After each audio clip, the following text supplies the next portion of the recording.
Assalamualaikum warahmatullahi wabarakatuh. Perkenalkan, saya Anissa Syabila dengan NIM 2020143541 kelas 5E PGSD dengan mata kuliah Pengembangan Pembelajaran Bahasa Sastra SD.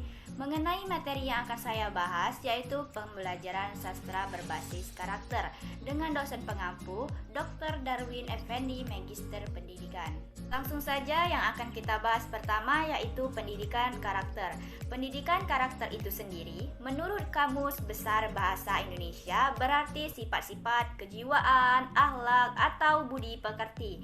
Karakter dapat diartikan sebagai tabiat yaitu perangai perbuatan yang selalu dilakukan atau kebiasaan. Selanjutnya yang akan kita bahas yaitu relevansi sastra terhadap pendidikan karakter. Siswa adalah generasi muda, generasi penerus yang akan menjadi pemilik masa depan bangsa. Akan seperti apa wajah bangsa Indonesia di masa depan sangat tergantung pada bagaimana kita membentuk karakter siswa sejak sekarang.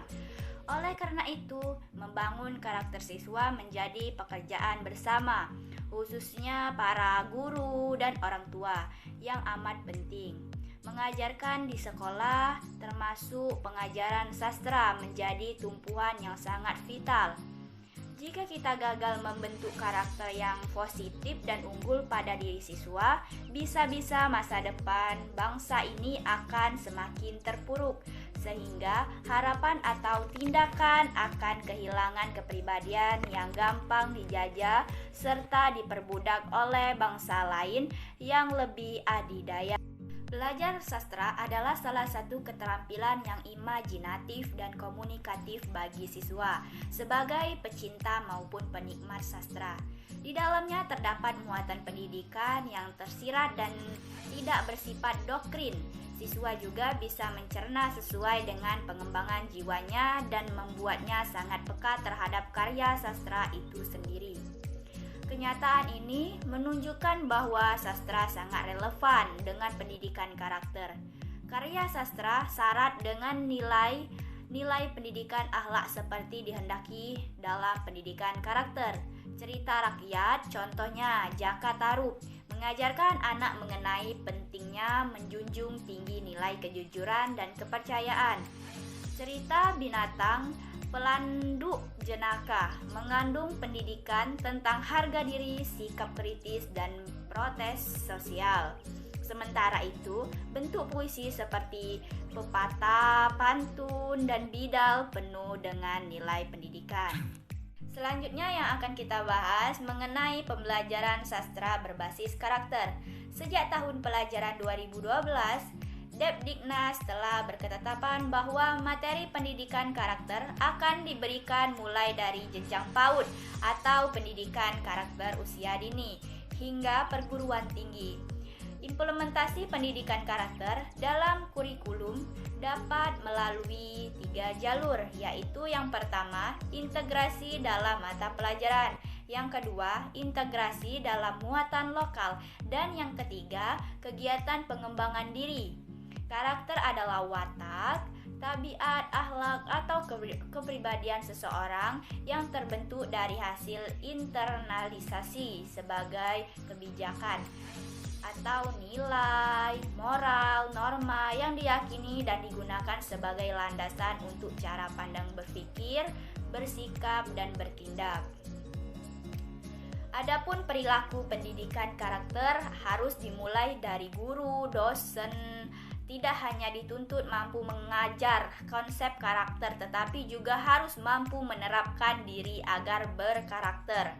Menjadi guru atau dosen bahasa dan sastra Indonesia yang berkarakter dapat dimulai dari cara mengajar, cara berpakaian, cara berkomunikasi, cara mencari tambahan penghasilan, dan seterusnya, sehingga cara hidup sehari-hari. Salah satu faktor dalam pendidikan karakter adalah kemampuan untuk memberikan apresiasi kepada orang lain dalam arti yang positif. Adapun prinsip-prinsip pembelajaran sastra berbasis karakter, yang pertama prinsip humanisme, yang kedua prinsip progresisme, yang ketiga prinsip konstrusisme.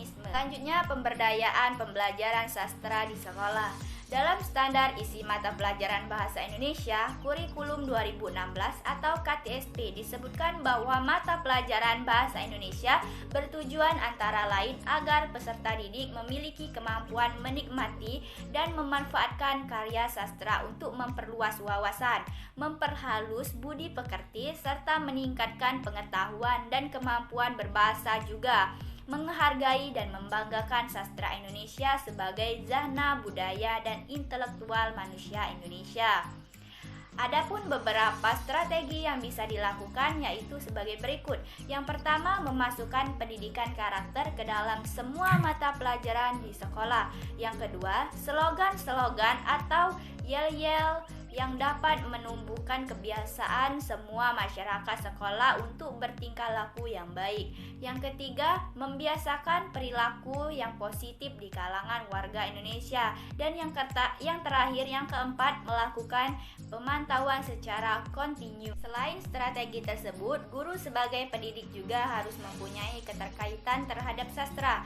Berikut beberapa hal yang perlu dicermati oleh guru itu sendiri. Yang pertama, sikap guru. Yang kedua, peran guru. Yang ketiga, kualifikasi guru. Yang keempat, lingkungan yang mendukung. Adapun upaya yang bisa dilakukan pendidik melalui sastra yaitu cerpen, puisi atau lagu, drama, novel, pantun, dan cerita lisan. Baik, mungkin itu saja penjelasan dari saya. Jika banyak kekurangan, saya mohon maaf. Kepada Allah saya mohon ampun. Sekian, wassalamualaikum warahmatullahi wabarakatuh.